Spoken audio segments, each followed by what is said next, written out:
pakai panpi ngai sa itau no ho aman itau nau ei san pi te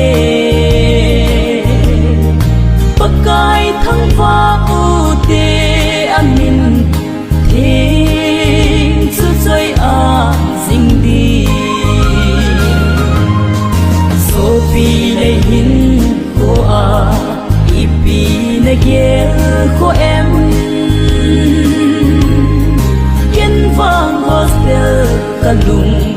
mon pi e